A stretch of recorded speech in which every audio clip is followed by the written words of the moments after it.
Yes, balik lagi di Mau Bagi Motivasi Bangun Pagi. Jadi di video kali ini kita akan membahas 5 hal tak masuk akal di film KKN di Desa Penari. Buat kalian yang belum nonton filmnya, kalian jangan nonton video ini. Buat kalian yang sudah nonton filmnya, kalian lanjutkan video ini, kita diskusi bersama. Hal tak masuk akal pertama, kenapa mereka ini mau KKN di desa yang tidak ada listrik, tidak ada toilet, tidak ada kamar mandi, dan kalau mau buang air itu harus cangkul tanah? Apa di seluruh Indonesia ini tak ada tempat lain gitu? Kan ini justru merepotkan diri sendiri gitu jadinya kan. Ini nggak masuk akal guys jadinya kan. Malah harusnya penelitian mereka ini harusnya bikin jamban aja guys ya kan. Ya kalau memang tujuannya KKN ini mau membantu ya, mau membantu masyarakat di desa penari tersebut. Jadi jangan bikin program yang lain dulu lah gitu kan. Karena buang air besar harus cangkul-cangkul tanah dulu itu kan sangat tidak ideal gitu kan.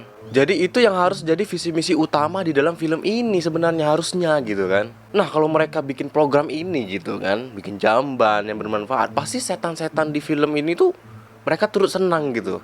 Ya karena itu memang sangat bermanfaat gitu kan. Ini tidak, entah apa-apa yang orang tuh buat. Apa tidak aja ya kan, kena hamuk setan tuh. Hal gak masuk akal kedua, kenapa si Nur ini sejak awal-awal udah nampak setan gitu, tapi kenapa dia tidak mau cerita ke teman-temannya? Sampai yang pas dia di kamar mandi diganggu oleh genderuwo. Pas keluar dari kamar mandi, santai aja deh gitu, kayak nggak ada kejadian. Harusnya ya dia itu kasih tahu ke kawannya gitu, karena kan abis dia mandi, kawannya pula yang mandi masuk ke dalam gitu kan. Nah itu nggak masuk akal guys. Itu namanya mau memasukkan kawan ke kandang singa. Apa mungkin si Nur ini psikopat ya, seperti musuhnya si Batman, si Riddler yang suka melihat orang sengsara? Hal nggak masuk akal ketiga, kenapa si Bima melanggar aturan dari Pak D yang tidak boleh melewati hutan di belakang gapura? Karena ketika si Bima ini sedang melakukan kelompok kerja dengan si Widya, dia itu melewati gapura dan melihat hutan-hutan yang berada di belakang gapura. Ini sih nggak masuk akal guys. Masa anak kuliah melakukan hal yang udah dilarang gitu, melanggar gitu. Hal nggak masuk akal keempat, si Bima ini kan pakai sesajen ya kan untuk memikat hati si Widya. Karena waktu Ayu dan Anton secara diam-diam masuk ke kamar si Bima, mereka itu ketemu sesajen yang di bawah sesajennya itu ada foto Widya. Berarti jelas ya di sini bahwasanya si Bima ini mau melet si Widya. Itu si Bima kapan ya dia ngobrolin sama penduduk desa untuk dapatin sesajen itu? Soalnya mereka ini kan tiap hari bukannya sibuk ngerjain program ya kan. Dan siapa sih penduduk desa yang ngasih hal-hal negatif tersebut ke Bima? Pelet itu kan negatif ya, kenapa dikasih gitu? Padahal sejak awal-awal ini penduduk desa malah yang melarang anak-anak KKN ini membuat yang aneh-aneh. Lah ini malah si Bima disupport pula gitu kan, dikasih gitu sesajen. Atau jangan-jangan si Bima ini bayar ya, pakai uang. Atau mungkin ada afiliator di desa penari tersebut. Hal gak masuk akal kelima, setelah banyak kejadian aneh ya yang menimpa mereka, kan pemimpin mereka ini Pak Prabu ini menyarankan mereka untuk selesaikan aja dan pulang kembali ke kota. Tapi kenapa ini mereka masih mau melanjutkan KKN di desa tersebut ya? Ini tuh nggak logis guys ya. Meski ancamannya itu nggak lulus, tapi ini udah apa ya, berbahaya, beresiko buat mereka gitu, ancaman gitu kan. Jadi ini sebenarnya bisa dikasih tahu ke pihak kampus gitu. Jadi ya kalau udah dikasih tahu ke pihak kampus kan nggak mungkin pihak kampus nih tutup mata gitu ya kan, nggak peduli, nggak mungkin. Pasti mungkin dicarikan tempat lain, tapi mereka nggak mau gitu. Ini nggak masuk akal sih.